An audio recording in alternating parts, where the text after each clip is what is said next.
তো গাইস দেখেন, সকালে ঘুমে থেকে ওঠার পরে দিয়ে এখানে পানি। দেখেন এটা কিন্তু আমাকে মানে দিয়ার বাড়িতে দেখেন পানি সকালকার সকালে ঘুমে থেকে ওইটা নেই পানি দেখছি এখানে। তো দেখেন এই যে এদিকে একটা ফিশারি ছিল, ফিশারিটা তলে গেছে, তার ওইদিকে একটা ফিশারি ছিল সেটাও তলিয়ে গেছে, পানির তলে গেছে। দেখেন আরেকটা বস্তু, দেখেন এই যে এটা আমাকে দিয়ার।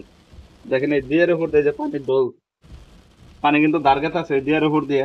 দেখেন ওই আরেকটা বস্তু দেখেন, ওই যে দিকে রাস্তা আঙ্গ বাচ্চা থেকে রাস্তায় যাওয়া না। তো ওটা পানির তলে আমরা বর্তমান বহুত কষ্টে বসবাস করতেছি। দেখেন আজকে রাতটা গেলে বা দিনটা গেলে কিন্তু আমার ঘরে পানি উঠবো। তো এই যে পানি যে আইলো, এই পানিগুলো কিন্তু ওই যে ভুটান যে পানি ছাড়ে ভুটান থেকে, এই ভুটানের পানি কিন্তু আমাকে এত বড় ক্ষতিটা করে।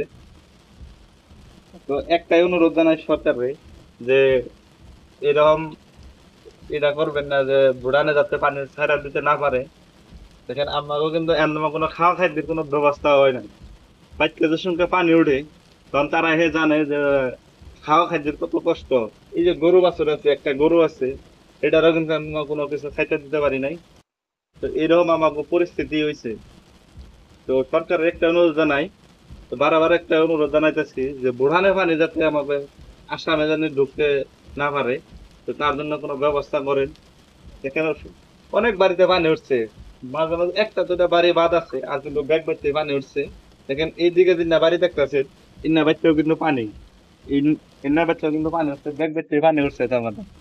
এরকম অবস্থা হয়েছে আমার বোন দিয়ে।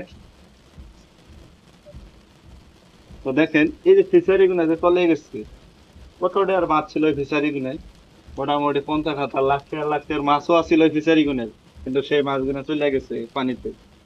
তো তারপরে তো কইলাম অনেক সমস্যা আছে আমার, কোনো কারেন্টের ব্যবস্থা মানে নাই, মানে 2 দিন হলো আমাকে লাইনই দেয় না। আমরা বহুত কষ্টে বসবাস করি। তো এই বস্তুগুলো, সমস্ত বস্তুগুলো আমরা খেয়াল করবেন যে এই ভুটানের পানি আমাকে কি পরিমাণে ক্ষতি করে। দেখেন এই যে আমার ঘরের সঙ্গে পানি উঠবো, আমরা কোনে থাকুম সেটা নিয়ে আমাকে সমস্যা, মানে চিন্তায় চিন্তায় ঘুম আসে না রাইতে। তো এটাই, এটুকে অনুরোধ করলাম যে ভুটানের থেকে জানি এই পানিগুলো আমাকে আসামে না ঢোকা হারে। তো তার জন্য সরকারের ব্যবস্থা নিক। সুস্থ থাকুন, ভালো থাকুন। আর আপনার গন্ধে পানির কি অবস্থা আপনারা নিশ্চয়ই জানিয়ে যাবেন।